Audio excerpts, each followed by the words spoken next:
جو جھگڑا ہے نا، اس کی بنیادی اشتعال اور غصہ ہے۔ جب بندے کو اشتعال آتا ہے، غصہ آتا ہے نا، تو وہ جھگڑا کرتا ہے۔ اب جھگڑا صرف ہاتھا پائی کا نام نہیں، لفظہ پائی سے بھی جھگڑے ہوتے ہیں۔ ابے تبے، اوے او کیا سمجھتا ہے، اور یوں کر کے، اور پھر آہستہ آہستہ پہلے زبان چلتی ہے پھر ہاتھ چلتا ہے۔ اب وہ 2 قدم آگے کا کوئی بدماش ہوتا ہے کہ اس کو پتا ہوتا ہے کہ زبان تو بعد میں چلے گی، پہلے ہاتھ چلا دو تاکہ اس کی زبان نہ چلے۔ لیکن عموماً یہی ہوتا ہے کہ پہلے آنکھ لڑتی ہے، پھر زبان لڑتی ہے، پھر ہاتھ لڑتا ہے، پھر یہ 2 فرد لڑے تھے، پھر کچھ دوست مل کر لڑتے ہیں، پھر قبائل لڑتے ہیں، پھر خاندان کے خاندان لڑتے ہیں، پھر قوموں کی قومیں لڑتی ہیں۔ اب اس طرح کی کئی، جیسے آپ نے خبریں سنی ہوں گی، داماد نے کڑھاڑی لی، 700 قتل کر دیا۔ اسکول یونیورسٹی میں 2 گروہوں کے درمیان تصادم، ہاتھا پائی، گھونسے، لاتیں، لاٹھیوں کا آزادانہ استعمال، 2 قتل، 24 زخمی، گاڑی آمنے سامنے آ گئی، کوئی پیچھے ہٹنے کو تیار نہیں، شیشے سے باہر نکل کے گالیاں دی جا رہی ہیں، موٹر سائیکل والے گالیاں دے رہے ہیں، اوے ابے تبے، ہارن کا مقابلہ، وہ بولے میں اس سے زیادہ بجا سکتا ہوں، پھر گاڑیوں سے اتر کر ہاتھا پائی تک نوبت، رش،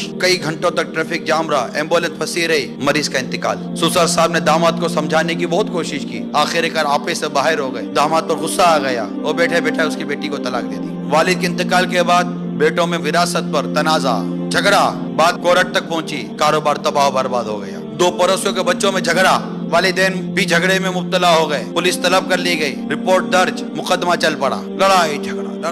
بدتمیزی، درگزر کا جذبہ نہ ہونا، طرح طرح کی یہ آفتیں ہیں جو ہمارے معاشرے میں رچ بس رہی ہیں۔ اور یاد رکھیے، جب غصے کی آگ طاقتور ہو کر بھڑک اٹھتی ہے تو آدمی کو اندھا کر دیتی ہے، پھر نصیحت اس کو کوئی یاد نہیں رہتی۔ غضب دماغ کی طرف چڑھتا ہے تو سوچ اور تفکر کے خزانوں کو ڈھانپ لیتا ہے۔ اب ظاہر ہے کہ غصہ اور غضب کے آثار کچھ اس طرح نمودار ہوتے ہیں، اس کی علامتیں ہوتی ہیں کہ رنگ بدل جاتا ہے، ہاتھ پاؤں کانپنے لگتے ہیں، اور جو افعال ہوتے ہیں اس کی ترتیب نہیں رہتی، جسم بدلنے لگ جاتا ہے، پوری اس کی ساخت بدل جاتی ہے، انداز بدل جاتا ہے، انسان دیوانوں کی سی حرکتیں کرتا ہے۔ کبھی کوئی غضب کی حالت میں اپنی بدصورتی کو دیکھے تو اپنے نفس سے نفرت کرے، کیونکہ غصہ جس پر آپ کریں گے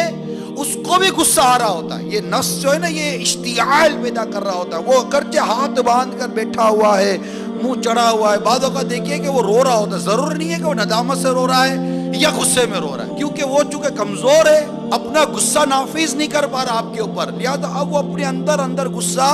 کھائے جا رہا ہے، دبائے جا رہا ہے، تو وہ غصہ جو ہے اس کے اندر کینہ اور بغض پیدا کر رہا ہے۔ وہ جب اس کو موقع ملے گا وہ اپنا بغض نکال دے گا، اور جس کو غصہ نافذ کرنے پر قدرت ہو، یعنی وہ اس سے بڑھ کر ہو، طاقتور ہو، صاحب منصب ہو، یا کوئی بھی ایسی پوزیشن اس کے ہاتھ میں ہو، اب اگر وہ غصہ پی جائے اور اپنے غصے کو نافذ نہ کرے، نرمی کرے، تو یقیناً یہ اس کی عاجزی، اس کی انکساری اور اس کی خوبصورت سیرت کو بیان کرے گا کہ یہ ایک اچھا شخص ہے۔ اور یہ یاد رکھیے، غصہ آتا ہے بعض اوقات خلاف مزاج کام پر، یعنی آپ جو چاہتے تھے وہ نہیں ہوا، آپ جو سوچتے تھے وہ نہیں ہوا، جیسا آپ نے کہا تھا ویسا نہیں ہوا، جیسا آپ سمجھ رہے تھے ویسا نہیں ہوا، تو غصے پر بندہ قابو پائے، غصے کو نافذ نہ کرے، کیونکہ جب ہم غصہ نافذ کرنے کے لیے جاتے ہیں تو لڑائی جھگڑا کرتے ہیں، مار دھاڑ کرتے ہیں۔ ٹھنڈا رہے، نرم رہے، ضبط اور برداشت کرنے کی کوشش کرے، انشاءاللہ اس سے بہت ساری برکتیں نصیب ہوں گی۔ اور اگر یہ غصہ پینے کا عادی نہیں بنے گا، غصے کو برداشت کرنے کا عادی نہیں بنے گا،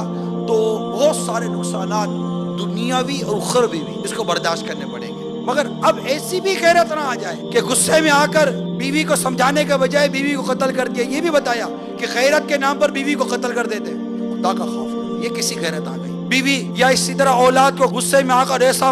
مارا، ہڈی پسلی توڑ دی، آگ لگا دی، زبان جلا دی، غصہ آ گیا۔ ویسا کیا غصہ آ گیا کہ اگلے کی ہڈی توڑ دی، اگلے کا منہ پھوڑ دیا، ناک توڑ دیا، منہ بگاڑ دیا، اس کا زخم کر دیا، بال کاٹ دیے۔ تو ہر ایک اپنے اندر نرمی پیدا کرے، جہاں جس کے ساتھ سختی کرنے کی شریعت نے جتنی اجازت دی ہے اتنا ہی کرے، حد سے تجاوز نہ کرے۔ اللہ تعالی حد سے بڑھنے والوں کو پسند نہیں فرماتا۔